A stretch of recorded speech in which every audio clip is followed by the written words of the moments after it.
한 주간 동안 주의 은혜 가운데 평안하셨습니까? 옆에 사람 인사합시다. 사랑합니다. 축복합니다. 제목이 있습니다. 제목 같이 읽겠습니다. 그리스도를 믿음으로 얻는 의. 아멘. 오늘 본문을 보면요, 베드로가 안디옥 교회에 왔을 때 바울에게 책망받은 얘기를 하면서 율법으로는 의로워질 수 없고 오직 예수 그리스도를 믿음으로만 의를 얻는다, 이런 얘기를 전체적으로 하고 있거든요. 그 얘기를 좀 보면서 하나씩 은혜를 받도록 하겠습니다. 우리 11절 이미 읽었지만 다시 한번 읽어보겠습니다. 게바가 안디옥에 이르렀을 때에 책망받을 일이 있기로 내가 그를 대면하여 책망하였노라. 아멘. 여기 게바는 베드로의 베드로죠. 그러니까 반석이라는 이름이에요. 그러니까 아람어식 발음이죠. 베드로는 헬라어식 발음이고 반석이 왔어요. 그런데 안디옥에 왜 왔는지에 대한 얘기가 없죠. 시기도 잘 없어요. 여기 기록이 없어요. 그런데 아마도 바울이 지난주에 예루살렘에 갔었던 이야기를 했었잖아요. 예루살렘에 왜 갔냐면 예루살렘에서 어떤 사람들이 와서 할례를 받아야 구원받는다는 얘기를 했고 논쟁을 하다가 가자. 그래서 예루살렘에 가서 회의를 했다 그랬죠.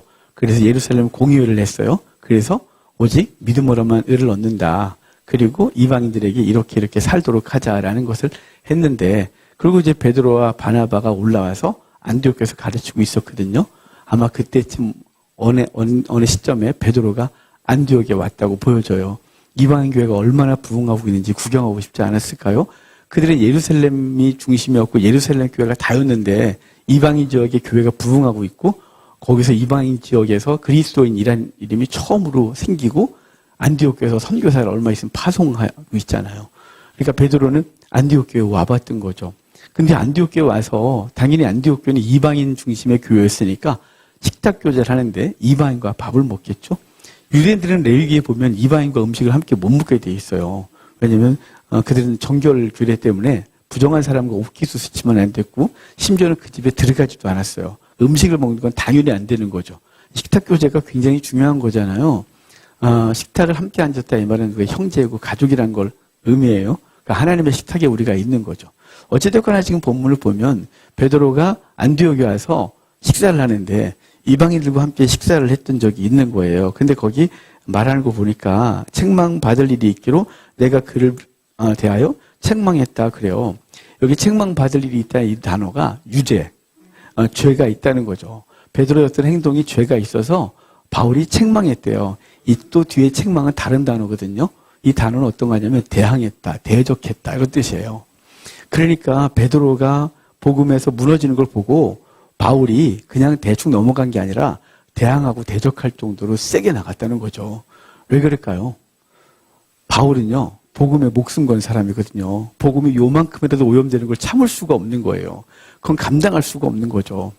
바울의 마음을 어느 정도는 제가 이해하는 건 제가 바울의 저 때만큼도 못 따라가겠지만 제가 강단에서 헛소리하면 못 참거든요. 버벅거리는 것도 참을 수 있어요. 제가 버벅거리니까. 못하는 것도 괜찮아요. 어눌한 것도 괜찮아요. 근데 여기서 헛소리를 하면 못 참아요. 우리 노회에서 어떤 강사가 와서 설교를 하는데 우리 그때 재직 세미나에서 우리 재직들을 다 데려갔어요. 근데 헛소리 한 거예요. 참을 수가 없었어요. 그래서 그 다음날 안 가려고 했더니 성도들이 가져요. 분명 강사가 내일 중요한 얘기 오늘은 오픈이고 내일 제대로 하겠다고 그래서 그 막히는 걸 뚫고 올라갔어요. 이분이 헛소리를 또 하시는 거예요. 성도들이 그래 앉아서 목사님 노예 탈퇴합시다. 이런 데 우리가 있으면 되겠습니까? 근데 막 화도 나고 창피하기도 하고. 그래서 그 강사가 내려오는 데서 앞에 서서 그랬어요. 강단에서 장난질하지 말라고. 그리고 알고 보니까 대선배더라고요. 그래가지고 너무 민망했어요. 제가 기도원 같은 데 가면 잘 예배 못 들어가요. 앉아서 여기서 막 울그락불그락 화가 막 나서. 그래서 기도원 강사 나오는 데 서 있다가 또 그 소리를 해요. 당신 때문에 영혼들 망가졌다고. 우리 집사람이 이제 그러고 나왔다고 그러면 집사람이 그래요. 제발 싸움질 하지 말고 그냥 은혜 받으러 가서 싸우고 오냐고. 그냥 걸러들으라고. 잘 안 걸러져요. 여러분 중에 안 걸러지는 분 계시잖아요. 건강하신 거예요. 그래서 저는 이제 기도원 갔을 때 혼자 산에 가서 하나님 앞에 그냥 묵상하고 기도하고 성경 읽다가 내려오게 되는데요. 여러분, 바울은요, 복음이 오염되는 걸 참을 수가 없는 거예요. 이게 분노가 일어나는 거예요. 그래서 베드로가 교회의 수장이라고 하고, 베드로가 그 당시 교회의 최고 지도자 같이 보여졌지만, 사도 바울이 만삭되지 못한 존재였지만, 그 복음을 오염되는 걸 참을 수가 없어서 그를 대항했다라는 것으로 여기 책망했다는 단어가 대항했다, 대적했다는 거예요. 참을 수가 없었던 거죠. 여러분, 바라기는요, 복음이 복음으로서만 여러분 가운데 적용되어지고 성경이 읽혀지고 느껴지길 바라요. 이것이 우리 속에서 타협되어지거나 세상 것으로 오염될 때 여러분 스스로가 대항하셔야 돼요. 이게 아니라고, 이건 아니라고. 그래서 괴로우셔야 돼요. 잠 못 이루셔야 돼요. 왜냐하면 왜 거기 타협을 할까요? 저가 타협할 때, 여러분이 타협할 때는 항상 이익이라는 거에 걸려 있거든요. 세속적 이익이 있고 그것을 포기할 수가 없어서 진리 앞에서 타협을 해요. 우리 속에 그것이 올 때 대항하셔야 돼요. 아니라고. 대적하고 그것에 싸우셔야 우리가 하나님 앞에서 조금씩 괜찮은 사람들이 되어지는 것입니다. 자, 그 다음에 볼까요? 12절에 어떤 일이 있었는지 볼게요. 12절 같이 읽어봐요. 야고보에게서 온 어떤 이들이 이르기 전에 게바가 이방인과 함께 먹다가 그들이 오매 그가 할례자들을 두려워하여 떠나 물러가매 그래요. 야고보에게서 온 어떤 이들이래요. 야고보에게서 온 어떤 이들이 무슨 뜻이냐면요. 자, 이제 베드로가 예수 그리스도를 경험하는 사건들 좀 보면 사도행전 10장에서 그 고넬료를 만나 고넬료 이방인의 집에 그가 찜찜했지만 들어가서 그들에게 복음을 증거했고 온 집안이 예수 그리스도를 믿어요. 그래서 그가 세례를 주고 성령이 임하는 걸 그가 보거든요. 그래서 그가 충격을 받고 예루살렘에 왔어요. 그랬더니 할례자들이 11장에 보면 할례자들이 바울에게 네가 무할례 집에 들어가서 음식을 함께 먹었다고 난리가 나는 거예요. 그래서 베드로가 변명을 하죠. 봐봐, 잠깐 좀 들어봐. 내가 그 집에 갔었는데 사실은 내가 가고 싶어 간 게 아니야. 나 요바에서 기도 중에 하나님 환상 중에 이방인을 보여주고 그 이방인을 만나게 하시고 그 집에 갔어. 갔는데 나도 찝찝했지만 복음 전했어. 근데 그들이 변화되고 놀라운 역사가 있었어. 하나님이 이방인에게도 복음 구원을 주신 놀라운 역사를 봤어. 라고 했더니 그들이 그것을 인정하고 그리고 하나님께 영광을 돌렸다. 그래요. 그러고 나서 거기 할례자들이 대항했다 그랬잖아요. 할례자들이 베드로가 이방인의 집에 무할례 집에 들어가서 음식을 먹었다는 걸 비난하고 그리고 난리가 났었거든요. 그들이 일단 그 현상 앞에서 말할 수가 없었던 거죠. 그리고 그 베드로가 바울이 15장에서 예루살렘에 와서 이방인 예수 믿는 것에 대해서 얘기를 할 때 또 논쟁이 벌어져요. 율법을 지켜야 된다. 그렇지 않다. 할례를 행해야 된다. 그렇지 않다. 라는 논쟁에서 결국은 무할례가 인정을 받고 그리고 예수 그리스도를 믿는 것은 행위가 아니라 믿음으로다라는 것을 결론 내요. 그리고 올라왔잖아요. 근데 이것에 계속해서 눌림받았던 할례파들. 그 사람들은 돌아다니면서 자신의 영향력을 계속 행사하길 원했어요. 그걸 포기할 수가 없었던 거죠. 그래서 안디옥 교회에서 와서 문제를 일으켰었고 내려가서 회의에서 또 자기들이 이기지 못하고 패했잖아요. 그들이 야고보의 이름으로 돌아다니면서 할례를 계속 주장하는 거예요. 여기 야고보에게서 온 어떤 이들 그래도 야고보가 파송했다는 게 아니라 그들은 자신들의 주장을 하기 위하여 야고보가 보냈다. 야고보가 예루살렘 교회 담당자로서 예수님의 동생 삶이 굉장히 밝았거든요. 야고보의 별명이 낙타무릎이었어요. 그는 무릎 꿇어 기도하는 것을 쉬지 않았고 그는 예수님의 동생이었지만 유대 율법에 최선을 다해서 했었고 그래서 대제사장보다도 더 존경받는 사람이었어요. 그가 보냈다라고 하는 것으로 권위를 얻고 뭘 얘기를 하냐면 행위를 자꾸 얘기를 하는 거죠. 그래서 여기 야고보에서 온 어떤 이들이 이르기 전에 자 지금 베드로는 이 사람들이 좀 껄끄러웠겠죠.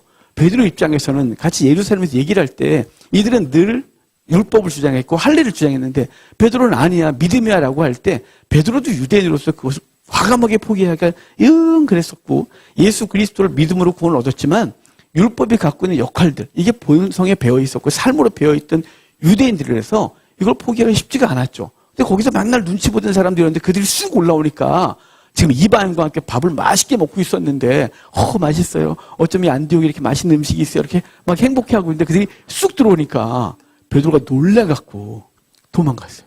거기 보면 그러잖아요. 어떤 이들이 이르기 전에 게바가 이방인과 함께 먹다가 그들이 오매 그가 할례자들을 두려워하여 떠나 물러갔다 그래요. 깜짝 놀라고 도망간 거죠. 근데 여기 도망간 이유가 두려워했다 그래요. 사람을 두려워했거든요. 여러분, 사람을 두려워하면 진리를 온전히 선포하거나 진리를 온전히 지키지 못해요. 늘 타협하고 적당히 묻어가려고 하는 거죠. 우리 다 그래요. 여러분, 두려워하면 진리가 진리되지 못하게 되는 것입니다. 여러분, 열왕기상을 보면 열왕기상 19장에 엘리야가 죽기를 구하는 장면이 있어요. 엘리야 멋있잖아요.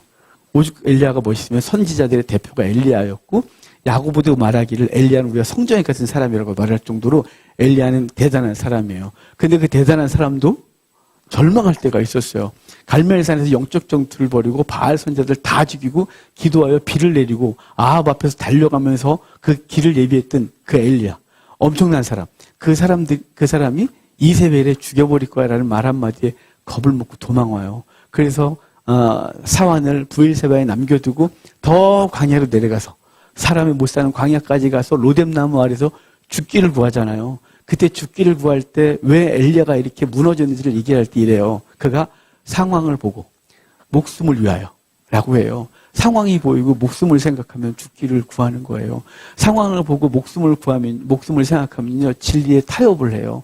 하나님의 말씀 우리 속에 분명히 이게 진리야라고 하는데 우리는 이익과 살짝 이게 이렇게 포기하고 그리고 진리 아닌 것을 적당히 받아들이는 것이 있는 거죠.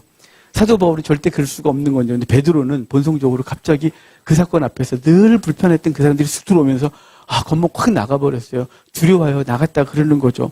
여러분, 사람을 두려워하지 마십시오. 하나님이 온전히 우리의 주인이시고 그분 앞에 난 어떻게 서야 되느냐 이 생각만 하십시오.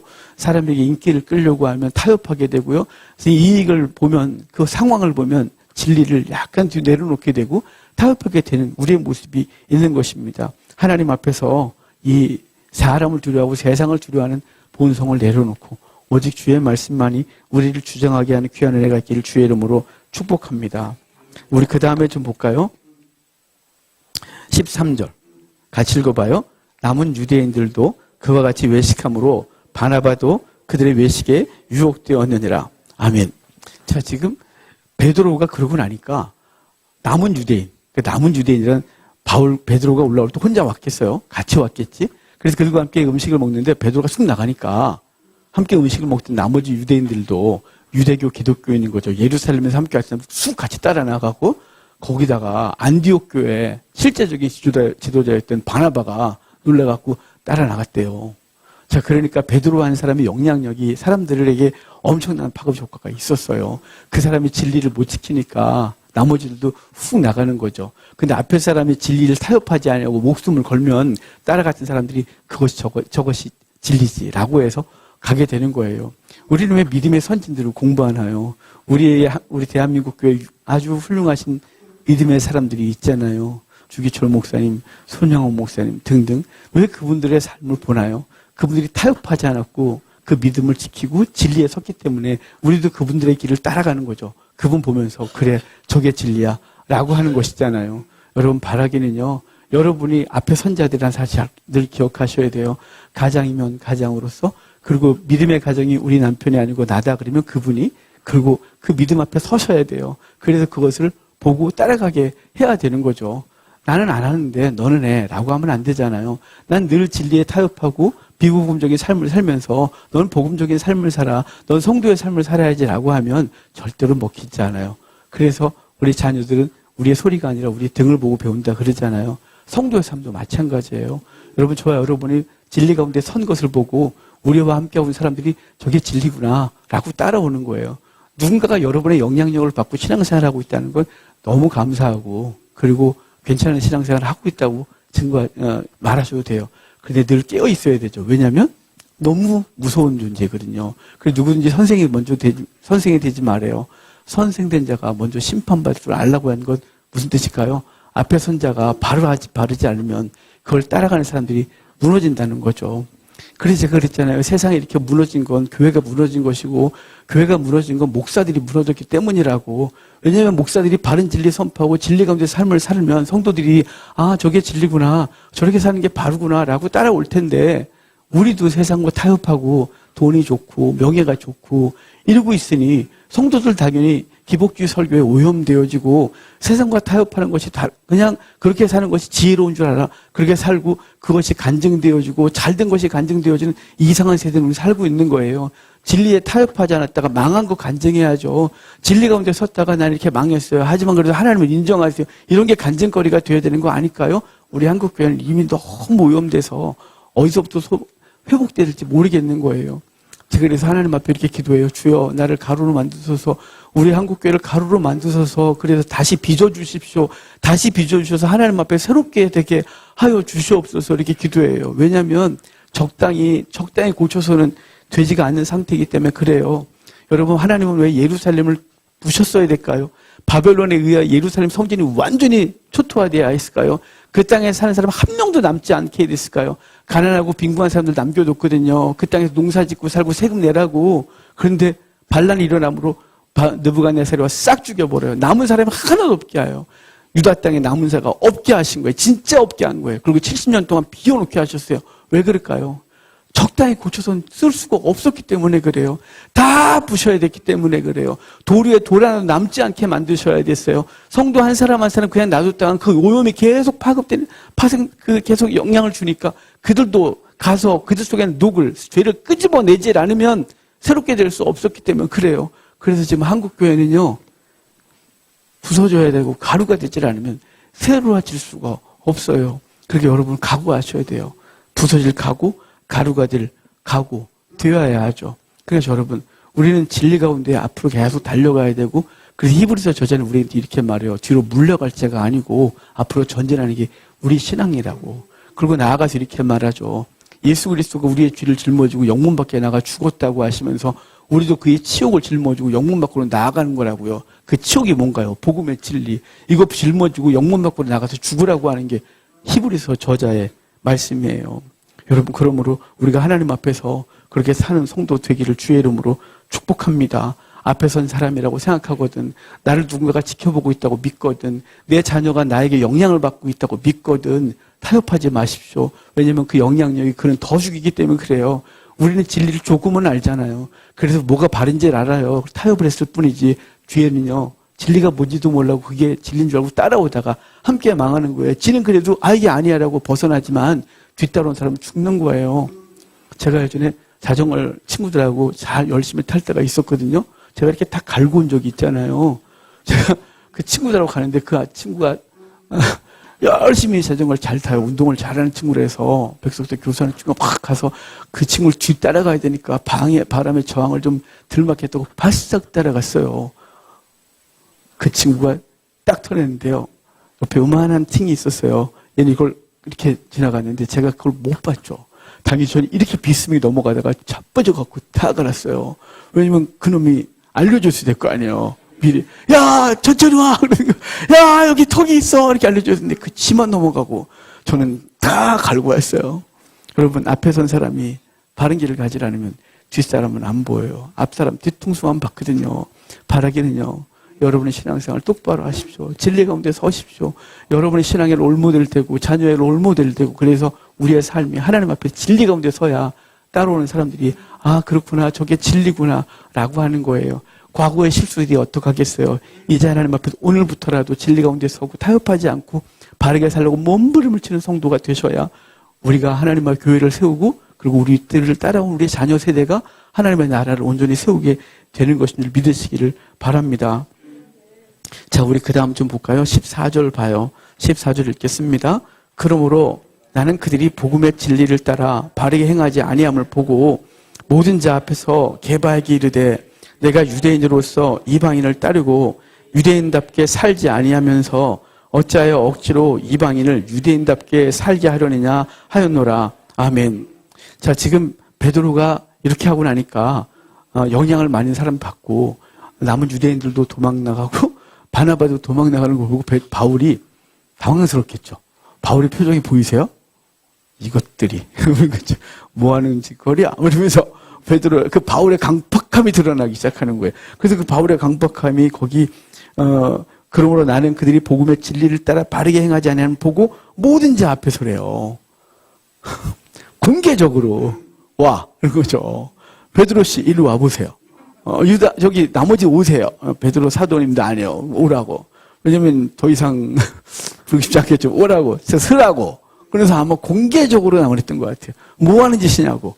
당신이 유대인으로서 유대인답게 살지 아니하면서 어찌 이방인들에게 유대인답게 살게 하느냐. 이 말이 당신은 율법을 제대로 지키지 않으면서 유대인이면서 율법 제대로 지켰냐 당신이. 베드로에게 공개적으로 말하는 거예요. 당신이 다 지켰냐. 다 지키지도 못했으면서 왜 이방인들에게 유대인의 율법을 강요하느냐. 이렇게 말하는 거죠. 여러분 우리도 이런 실수를 해요. 우리도요. 우리는 많이 배우고 그래서 성경을 오래 배웠기 때문에 뭐가 바른 것인지 알죠. 바로 저 얘기를 하는 거예요. 제가 여러분에게 가르치는 이렇게 살라고 그러면 앉아서 이룰 수 있지 않겠어요? 우리 가족이나 자녀들이 니나 잘해라. 뭐 이렇게 말할 수 있지 않겠어요? 여러분 그러니까 너는 말씀을 갖고 있는 자로서 말씀을 지켜 살지 못하면서 너는 왜 다른 사람에게 그걸 강요하여 피곤하게 하느냐 이렇게 말할 수 있겠죠. 바른 삶을 가르친다고 하지만 이것이 율법으로나 그다음에 기복으로나 너 그렇게 안 살면 벌받아라고 가르치는 것은 우리가 그것으로 우리를 가르치면 너가 그렇게 살면 벌받아 너 그렇게 살면 구원받지 못해 라고 말하는 것이 우리에게 다가오면 얼마나 끔찍한 얘기가 되는 줄 아십니까? 우리가 어두운 조명 가운데 있을 때는 이뻐 보이고 괜찮아 보이지만 밝은 조명 앞에 서면 우리가 얼마나 못난지 보이는 거예요. 제가 어제도 거울보다 늙었다 그랬어요. 그래서 제가 어제 장례식 가면서 이경화 원사한테 그랬어요. 어제 김 집사 늙었다고 안 해요? 그랬더니 늙었다 그래요. 동갑이거든요. 우리 늙었어요. 마음은 청춘인데 얼굴을 보면 이게 했거든요. 지지난주에 여전히 마음이 있어서 또 해야 되나 말. 그런데 여러분 밝은 조명 앞에 서면 우리가 얼마나 추한지가 보여요. 하나님의 강력한 성령의 조명 앞에 서지 않았기 때문에 나는 괜찮아 보이는 거예요. 성령의 조명 앞에 서면 울 수밖에 없어요. 감히 누구를 봅니까? 날 보면 감히 하나님 앞에서 내가 이렇게 서 있는 게 기적이고 은혜 받고 사는 게 기적이고 내 생명이 이렇게 보존되어 있는 게 기적이고 내 가정이 이만큼이라도 되고 있는 게 기적이고 내 사업토가 이만큼 유지되는 게 기적인데 우리는 자신을 보지 못하기 때문에 우리는 정죄하는 거예요. 유대인으로서 유대인답게 살지 못하면서 이방인으로 유대인답게 살게 하고자 하는 이 베드로의 이 바울의 책망이 우리 가운데 들려지길 바래요. 그러면 우리는 누굴 향하여 말하기 전에 자기만 볼 수밖에 없는 거예요. 난 죄인이라고, 난 무능하다고, 난 이것밖에 되지 않는 존재라고. 그럴 때 우리 속에 은혜가 넘치고 그 은혜가 넘치는 사람의 말이 은혜가 되고 그 사람 속에 생명이 있고 그 생명이 흘러넘쳐 다른 사람을 살려요.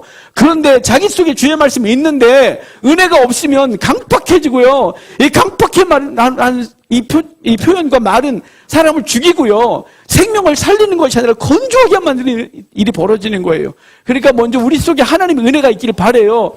은혜가 있기를 위한 우리가 어떤 존재인지를 아는 거예요. 그 강력한 조명 앞에 서는 거예요. 하나님 앞에 무릎 꿇고 서는 거예요. 주여, 나는 어떤 존재입니까? 성령께서 내게 오늘도 조명하여 주십시오. 나를 알려주십시오. 내가 어떤 존재인지. 그러면 아침부터 저녁까지 온통 더러운 것밖에 없어요. 더러운 생각하고 추한 느낌으로 살아가고 이 입술은 부정하고 우리의 생각은 온갖 죄로 가득하고 우리의 주변을 돌아본다고 하지만 바리새인처럼 적당하게 돌아보지만 내 삶 전체를 들여 돌아보지 못하는 우리의 추악함이 있어요. 나는 의롭다고 말하지만 의로우지 못한 나를 보는 거예요.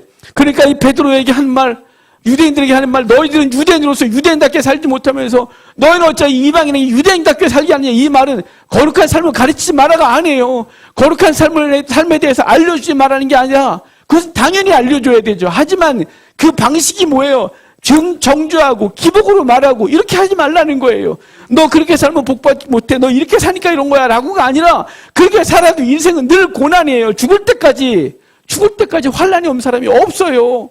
오늘의 김영금 선생님 오랜만에 오셨잖아요. 오면서 이래요. 우리 친한 최은정 원사님의 삶을 아파하면서 제가 돌아보니까 지금까지 살아보신 우리 권사님이 하는 말이 어떤 인생도 평안한 인생은 없더라고. 어떤 인생도 그냥 무난한 삶은 없는 거예요. 인생에서는 때로는 그 우울한 날이 어떤 날은 밝은 날이 행복한 날이 있고 이것이 계속 겹치는 거죠. 그 누구도 온전하지 않아요. 그러니까 우리의 삶 가운데 누가 잘못돼서 너가 이래서 그래라면 요백에 말하는 친구들 같은 거예요. 그렇다고 내가 잘 됐을 때 그래 내가 이렇게 살아서 잘 된 거야 라고 하는 건 바리새인 같은 거예요. 그냥 우리는 주 앞에서 아무것도 한 게 없어요. 그냥 우리는 죄인일 뿐이고 하나님 은혜가 내게 있어. 지금 오늘 이 자리에 있는 것이에요. 하나님의 은혜가 있어 난 천국에 있는 것이에요. 하나님의 은혜가 있어도 그 환난 속에서 요만큼을 유지하고 있는 거예요. 내 추한 삶 속에서도 하나님의 은혜를 주셔서 요만큼 있는 거예요. 그 은혜가 있기를 바라요. 이 베드로는 바울의 책망을 듣고 어떻게 반응했을까요? 본문에는 안 나와요. 그런데요, 베드로가 베드로 전서를 쓰잖아요. 그때 베드로는 바울 향해 사랑하는 형제 바울이라고 말해요. 그리고 이 뒤에 베드로는 아마도 그게 마음에 새겨졌겠죠. 그래, 내가 이렇게 살면 안 되지.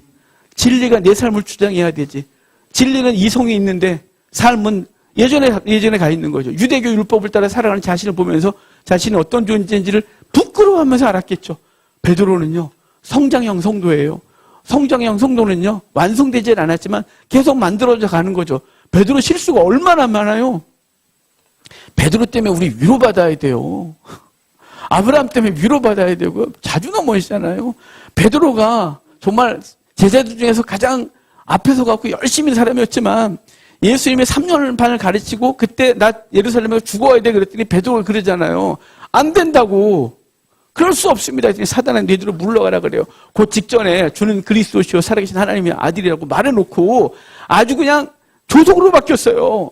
그 부끄러움을 당했어요. 베드로가 자기는 부인하지 않는다 그랬다가 3번이나 부인해요. 그랬던 사람들이 조금씩 그리고 오늘 본문에도 그러고 베드로는 하나님 앞에서 그 책망을 달게 받고 겸허하게 받아들이는 사람인 거죠. 여러분 중에 온전한 사람이 없는 거 아세요? 저는요. 저도 온전하지 않죠. 제가 자존감이 참 낮거든요. 그리고 이만큼 산 건 하나님의 은혜예요. 제가 자존감이 낮아요. 그럼 우리 집사님 그래요. 당당해져. 저희 집사님 자존감이 높아요. 그러니까 건들지 마요. 안 쓰러져요. 웬만하면 안 넘어져요. 당당해져. 당신은 당신이야. 당신이 하면 가면 돼. 알았어. 고마워. 할렐루야. 그때 힘을 내죠. 여러분, 우리는 성장형 성도임을 감사하게 여기십시오. 주님은 그 성장을 보고 기뻐하고 있다는 사실이에요. 여러분의 과거가 얼마나 못났어요. 근데 지금 그래도 이만큼 서셨잖아요. 앞으로도 하나님께서 여러분을 만들어 가실 거예요. 근데 그 과정이 책망이고 권면이에요. 그래서 그걸 겸허하게 받아들이십시오. 목사건, 장로님이건, 권사님이건, 집사님이건, 교회 생활 얼마나 오래 했건 상관없어요. 우리 다 부족하고 실수가 많거든요. 그래서 그걸 지적하는 사람이 누구건 간에 어린아이가 장로님 이렇게 말해도 그 초신자가 목사님 이렇게 지적을 해도 우리 그것에 대해서 맞아요 라고 인정하셔야 되죠. 요즘 안 나오는 황집사 가끔 전화 오거든요. 오고 싶다고. 내가 네 남편 오라 그래요. 그래서 제가 거기 양평까지 갔다 온 게 지금도 가려면 가요. 근데 우리 이진아 집사 회복해야 돼서 이제 네 남편 회복해야 돼. 그래서 이제 가끔 전화해서 이 집사 교회 와야지 그러는데요. 그 황 집사가 얼마나 지적질을 잘하는 줄 아세요? 예배 끝나면 따가서 딱 와요. 목사님, 본문에 이리 돼 있는데요. 그래서 미안해. 그래요. 못 봤어. 미안해. 이렇게 말해요. 그럼 또 본인도 뻘개져요. 괜찮아. 고마워. 이렇게 하는데 여러분 지적하셔야 돼요. 그리고 거기서 겸손하게 받아들일 수 있는 우리가 되어야 돼요. 기분 나쁘죠. 불편하죠. 부끄럽죠. 힘들죠. 막 고만하고 싶죠. 그래도 그것이 우리를 성장시키고 있다는 믿음으로 그것을 달게 받고 겸허히 받고 하나님 앞에 서는 귀한 은혜가 있길 주의 이름으로 축복합니다. 자, 우리 15절 볼까요? 우리는 본래 유대인이요 이방 죄인이 아니로되. 아멘. 여기요. 우리는 우리는 본래 유대인이요 이방 죄인이 아니로되 이 말이 무슨 뜻이냐면 약간 바울이 자신들을 비꼬고 비아냥거리고 있는 거예요. 자, 지금 유대인은 죄인이다, 이방인은 죄인이라고 말하고 싶은 게 아니라 유대인들이 평소에 하는 말, 우리는 유대인이요, 우리는 선민이요, 쟤네는 죄인이잖아 라고 했거든요. 그러니까 말하는 거예요. 우리는 유대인이요, 우리가 이방 죄인이 아니로되라고 말하는 건 그래 우리는 거룩해. 그리고 먼저 비꼬는 거죠. 그런데 사실은 자신들이 거룩합니까? 제가 그랬잖아요. 유대인으로서 유대인답게 살지 못하고 이방인으로 유대인답게 살게 하느냐. 우리도 마찬가지거든요. 그러니까 우리는 그래 너는 성도야. 그래 난 죄인이다. 뭐 이러고 있죠. 약간 비아냥거리면서 이렇게 말하고 있는 상태인 거예요. 그런데요. 바울이 이제 여기서 우리에게 말하고 싶은 것은 뭐냐면요. 이방인과 유대인의 차별이 없다고 말하고 싶은 거예요. 우리는 상대적으로 말하는 걸 좋아하거든요. 자신이 좀 괜찮으면 그렇지 못한 사람들을 향하여 비난하고 그리고 죄인이라고 말하기 시작하죠. 그리고 자신이 좀 부족하면 그 남들 좀 잘나거나 그런 사람들 앞에 서기를 좀 부담스러워하고 그런 거 있잖아요. 여러분 하나님 앞에서 우리는 차별이 없음을 기억하셔야 돼요. 유대인 남자들이 세 가지 감사 기도를 했어요. 하나는 이방인이 아닌 것을 감사합니다. 내가 종이 아닌 것을 감사합니다. 내가 여자가 아닌 것을 감사합니다. 어떻게 하셨어요? 유대인들 입장에서는 이방인, 종, 여자는 아주 천한 거예요. 그리고 저주받은 존재인 거죠. 인격이 없었거든요. 그런데 자기는 그렇지 않은 것으로 감사하는 거예요. 그런데요, 오늘 갈라디아서 3장에서도 사도 바울이 그랬고, 골로새 교회를 향하여 편지할 때도 이렇게 말했었어요. 헬라인이나 유대인이나 헬라파나 무할레파나, 할레파나 무할레파나, 야만인이나 수구디아인이나 종이나 자유인이 차별이 없다. 이렇게 말했어요. 그러니까 다 차별이 없는 거죠. 차별이 없다는 건 오직 모르만 구원받은 거예요. 믿음으로만 구원받는 거예요. 여러분, 저와 여러분이 선민임을 아십시오. 우리 이렇게 말하거든요. 유대인은 선민, 우리는 이방인. 그건 유대인이라는 말이에요. 여러분, 아직 신학적이지 않은 거죠. 그건 구약적 사고방식이에요. 우리는 선민인데요. 유대인보다 더 나은 선민이에요. 에베소서에 보면 이렇게 말해요. 창세전에 너희를 선택하시고. 그래서 우리는 창세전 선민이에요. 모든 성도는. 유대인은요. 유대인을 선민이라고 할 때는요. 출애굽기에서 선택하세요. 뭐를요? 하려고 하냐면 구원의 방법을 알려주기 위해서. 구원의 도를 기록하고 구원의 방식을 쭉 주님께서 그들을 통하여 알려주시기 위하여 선택된 백성. 그러니까 구원의 도를 알려주기 위해 선택된 백성이 유대인이고, 모든 그리스도인, 유대인 포함 모든 그리스도는 창세전 선민인 거예요. 창세전 선민이 훌륭한 겁니까? 그 말씀을 기록하기 전 도구로 삼은 선민이 훌륭한 겁니까?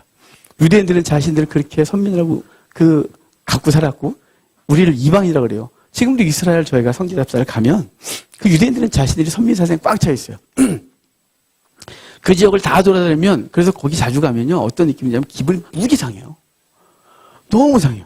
우리 돈 쓰러 왔잖아요. 근데 이것들이 입국할 때부터 나올 때까지 얼마나 우리를 무시하는지 몰라요. 동양인돼서 그러나요? 아니면 제가 못생겨서 그러나요? 하여간 그렇게 무시해요. 우리가 그러죠. 아우, 이 교만한 것들. 이것들은 왜 이런지 모르겠다고. 그땅 우리서 기도하고 그러지만 그들은 여전히 자신들의 선민이에요. 우리는 이방인인 거예요. 여러분, 기죽지 마십시오. 저와 여러분은 창세전 선민이고요. 그들은 하나님의 말씀을 기록하라고 선택한 선민인 것이에요. 구원의 도를 알려주기 위하여 그 과정을 기록하게 하신 선민일 뿐인 것이에요. 그럼 여러분과 저희가 하나님 앞에서 선민인데 무엇으로 선민됐나요? 하나님의 은혜로 구원받은 선민인 거죠. 그래서 하나님께서 창세전에 선택하시고 예정하사 예수 그리스도를 보내어 우리를 위해 죽게 하시고 성령을 통하여 우리에게 인쳐주시고 보증하셔서 하나님의 백성이 되게 하셨다. 이 놀라운 은혜가 우리에게 있는 거예요. 그러니까 바울 전체 어디에서도 우리가 구원받은 것은 율법의 행위로 말미암지 않았다고 하는 거죠. 그래서 우리가 16절 읽었듯이 우리가 율법으로 말미암아 의로워진 것이 아닌 믿음으로 의로워진다는 것이에요. 사도 바울이 여기 하는 말을 잘 기억해 보시면 이러잖아요. 여기 16절을 중반부터 읽어보면 오직 예수 그리스도를 믿음으로 말미암은 줄 알므로, 그러니까 우리의 구원은 예수 그리스도를 믿는 것으로 되는 것을 알므로 아는 거죠. 그래서 우리도 그리스도 예수를 믿나니 이는 우리가 율법의 행위로서가 아니고 그리스도를 믿음으로써 의롭다함을 얻으려 함이라. 그러니까 바울은 성경을 보니까 율법의 행위로 구원을 얻는 것이 아니라 예수 그리스도를 믿는 것으로 구원을 얻는 것이라는 걸 알았다는 거죠. 알았기 때문에 그럼 이제 어떻게 행동하느냐? 믿음으로 구원을 얻는다는 것을 알고 그것을 얻으려 하여 우리는 그 앞에 있는 거예요. 얻는다, 이 말이 수동태거든요.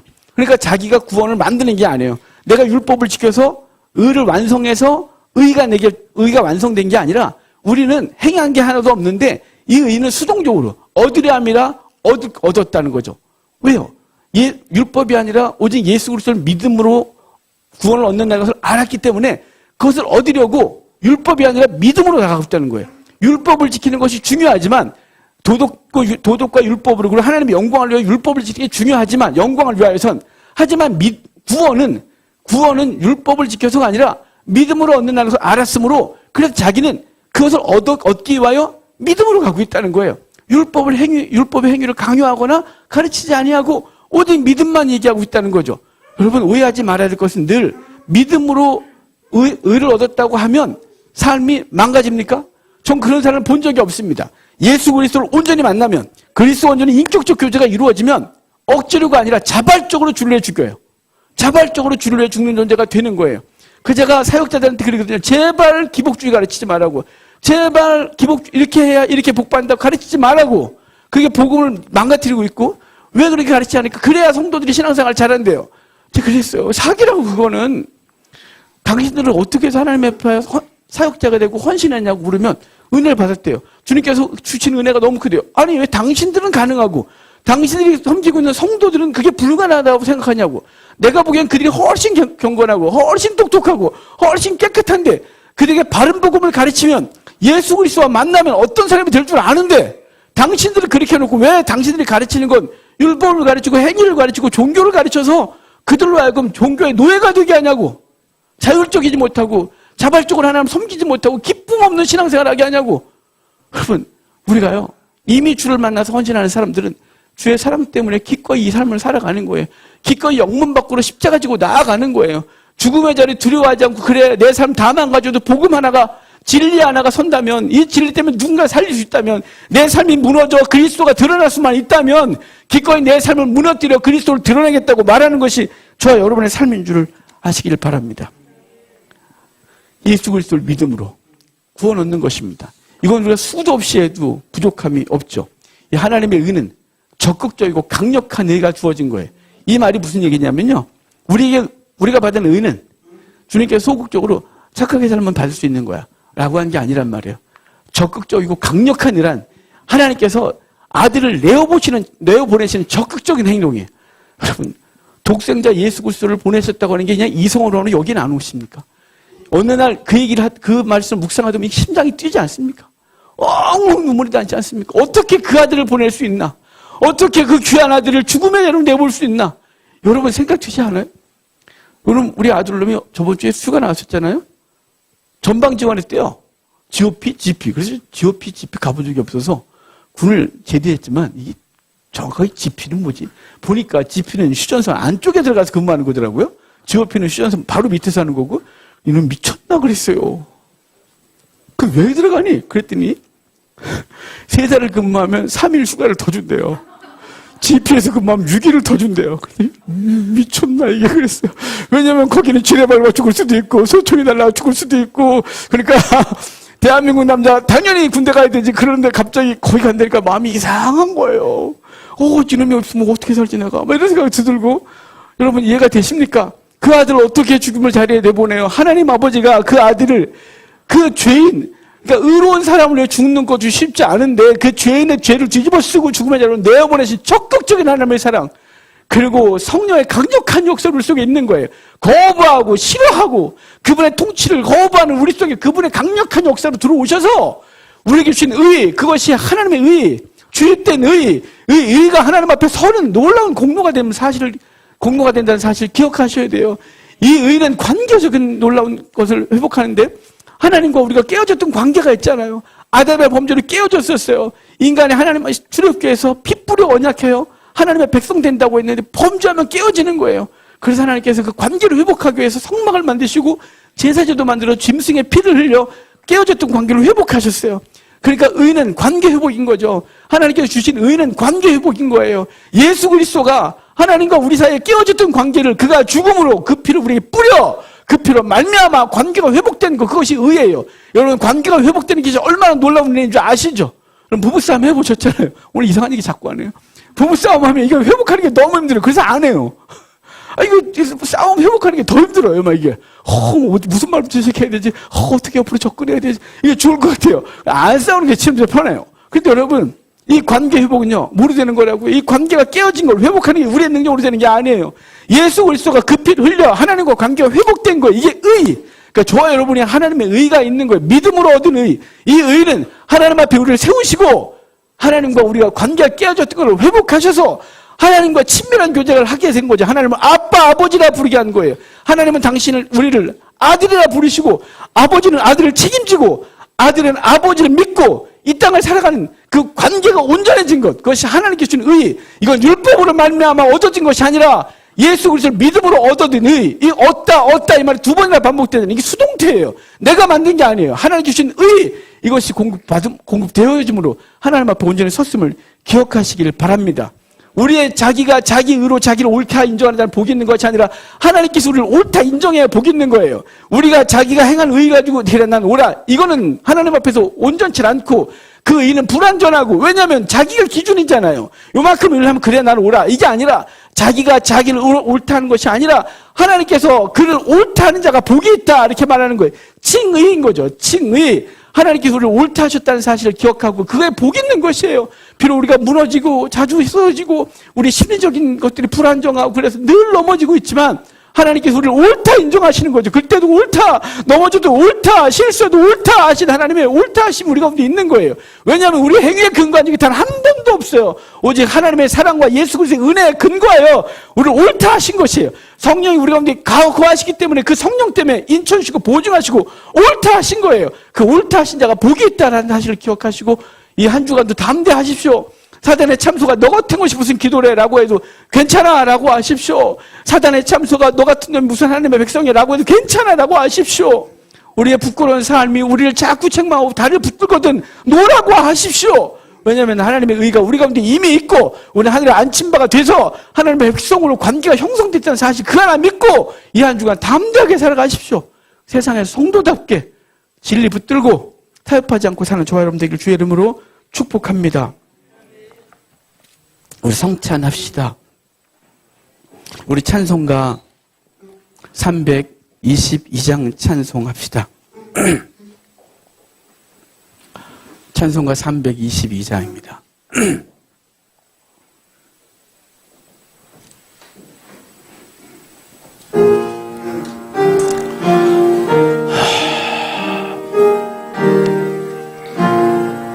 주님, 세상에 헛된 신을 버리고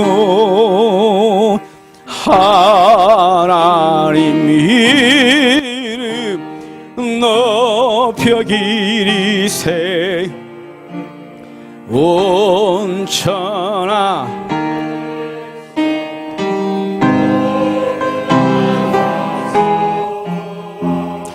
다 같이 하나님만 섬기래 세상에 헛된 의상 버리고 인간의 모든 부귀영화와 거짓과 불의 모두 버리고 온전히 하나님만 섬기세 주님의 백성 주님의 백성 서로 애하려 시기와 미움 아주 버리고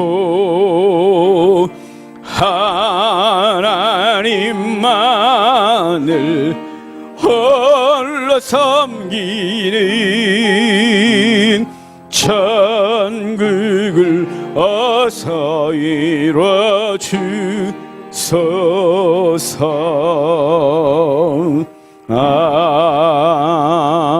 아멘. 하나님 말씀 히브리서 13장 봅시다. 13장 12절 13절입니다. 히브리서 13장 12절 13절 제가 읽어드리겠습니다. 그러므로 예수도 자기 피로써 백성을 거룩하게 하려고 성문 밖에서 고난을 받으셨느니라. 그런즉 우리도 그의 치욕을 짊어지고 영문 밖으로 그에게 나아가자. 아멘. 아까 말씀 중에 거론했던 말씀이에요.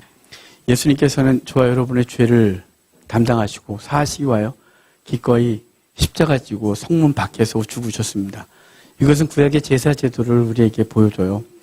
이스라엘 백성이 7월 1일 날 대속죄일이 나팔절이고 7월 10일이 대속죄일이거든요. 대속죄일에 백성들의 전체 죄를 속하는 날이에요. 용서받는 날이죠.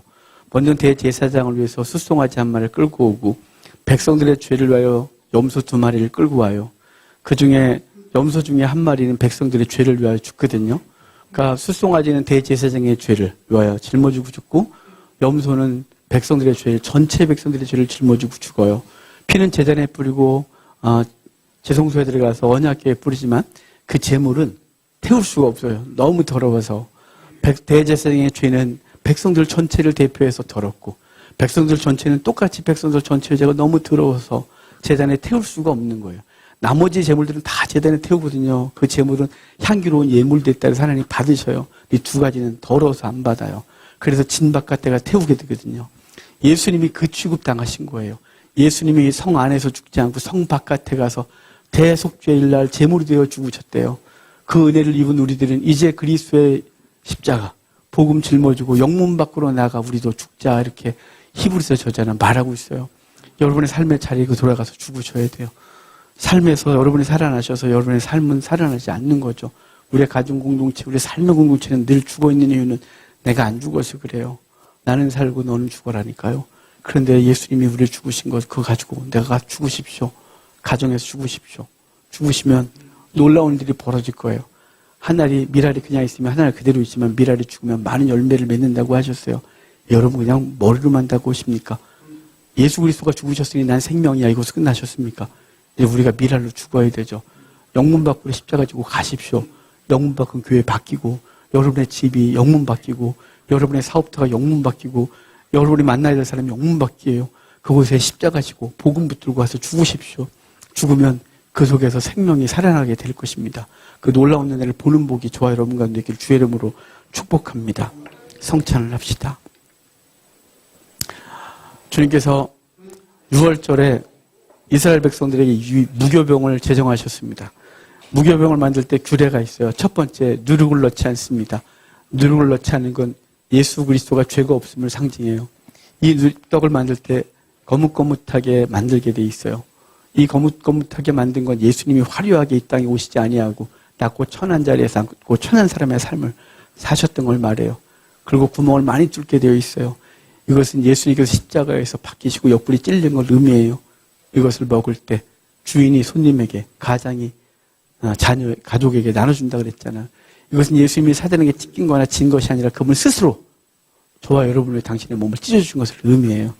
이 떡을 대하면서 예수 그리스도가 우리에게 주신 그 놀라운 은혜, 당신이 나를 위하여 죽으시고 당신의 살을 먹으라고 되어주신 그 은혜를 기억하고, 이제 살을 먹은 자는 더 이상 내가 산 것이 아니오 내 안에 그리스도가 사신 것을 믿어 우리 삶의 자리로 돌아가 그리스도께서 사셨다면, 그리스도께서 이 자리에 계셨다면 어떻게 하셨을까 생각해보고 여러분 육체를 그렇게 사용하시는 귀한 복이 있길 주님을 축복합니다.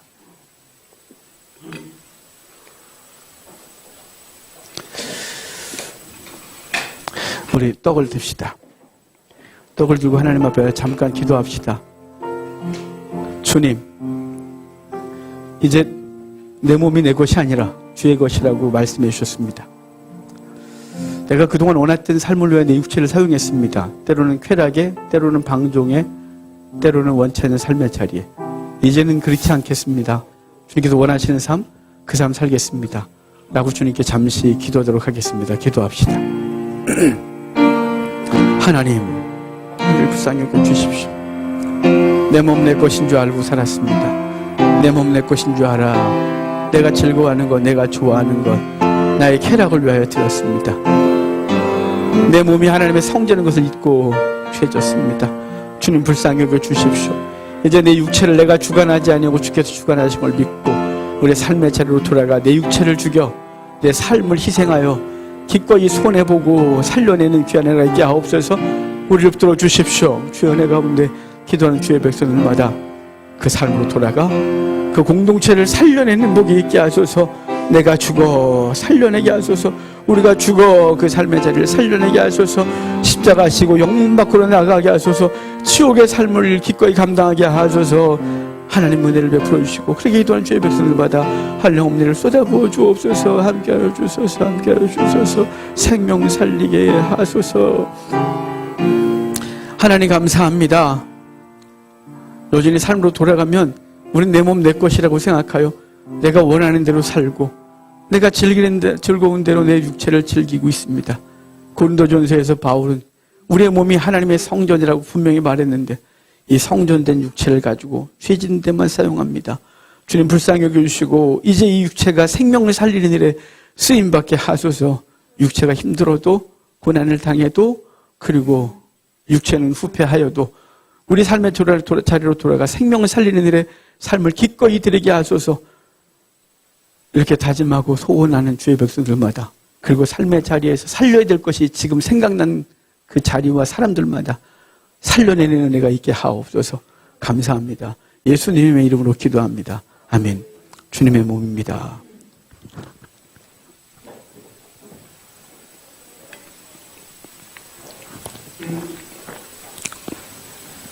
주님께서 우리에게 물과 피를 다 쏟아 부어 주셨습니다. 이것으로 우리의 죄를 씻으셨고 생명 주셨습니다. 이제 우리도 우리 속에 차가운 이 죄가 흐르고 이성이 흐르는 것이 아니라 예수 그리스도의 뜨거운 피가 흐르고 그 심장으로 주변을 안아주고 살려내는데 우리의 삶이 드려지기를 바랍니다. 나는 그렇지 못한 존재라고 하면 주님께 은혜를 구하십시오. 주의 사랑 내게 주시고 그 뜨거운 심장 주셔서 내 주변을 살려내는 자 되게 해달라고. 그냥 나는 이렇게 살다가 죽을 거야가 아니라 주님 날 좀 바꿔주십시오. 주의 사랑이 내 심장에 느껴지고 그래 통곡하게 하시고 그 사랑 때문에 울며 다니게 해주십시오. 라고 하십시오. 그럼 기꺼이 우리의 주변을 살려낼 수 있는 심장 될 줄 믿습니다.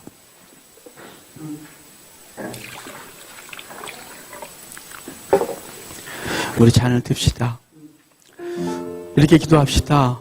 주님, 더럽고 추한 생각만 가득하고 인간의 육적 피가 흐르는 내 심장에 예수님의 생명의 피, 뜨거운 사랑의 피 흘려 보내주십시오. 그래서 심장이 뛸 때마다 그리스도의 사랑이 흐르게 하고 우리 주변을 좀 살려내게 해주십시오. 내가 사랑이 부족합니다. 긍휼의 눈이 없습니다.